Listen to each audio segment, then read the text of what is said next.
পশ্চিম বাংলার মুর্শিদাবাদ জেলার বাংলাদেশ সীমান্তবর্তী গ্রাম তারানগরের নদী ভাঙনের সর্বস্ব হারা অসহায় মানুষের পাশে দাঁড়াতে সেখানে ছুটে যান আল মদিনা ওয়েলফেয়ার সোসাইটি কাশীপুর ও মাদ্রাসা তাজবিদুল কোরআনের সম্পাদক কারি আলহাজ ঈদ মোহাম্মদ সাহেব।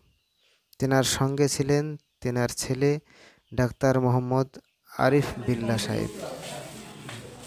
আপনারা দেখতে পাচ্ছেন এখানে তারানগর প্রাথমিক বিদ্যালয়ে আশ্রয়রত সর্বস্বহারা প্রায় 100 পরিবারের হাতে আল মদিনা ওয়েলফেয়ার সোসাইটির পক্ষ থেকে তেনাদের হাতে ত্রাণ সামগ্রী তুলে দিচ্ছেন আলহাজ কারি ঈদ মোহাম্মদ সাহেব। দেখতে পাচ্ছেন তারানগরের অবস্থা। এখানকার মানুষ বাড়ি ঘর সয় সম্পত্তি সবই নদী ভাঙনে তলিয়ে যাচ্ছে, বিলীন হয়ে যাচ্ছে, হাজার হাজার একর জমি।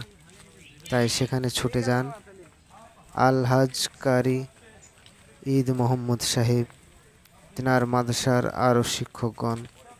তেনার সঙ্গে ছিলেন তেনার মাদ্রাসার প্রধান শিক্ষক জনাব মাওলানা নূর কুতুবুল আলম সাহেব। এখন দেখতে পাচ্ছেন তারানগরের অবস্থা।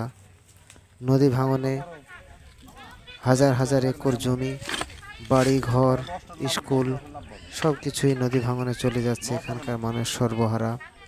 তাই সেখানে ত্রাণ নিয়ে ছুটে যান আল মদিনা ওয়েলফেয়ার সোসাইটি ও মাদ্রাসা তাজবিদুল কোরআনের সম্পাদক জনাব আলহাজ কারি ঈদ মোহাম্মদ সাহেব, আমাদের এলাকার বিশিষ্ট সমাজ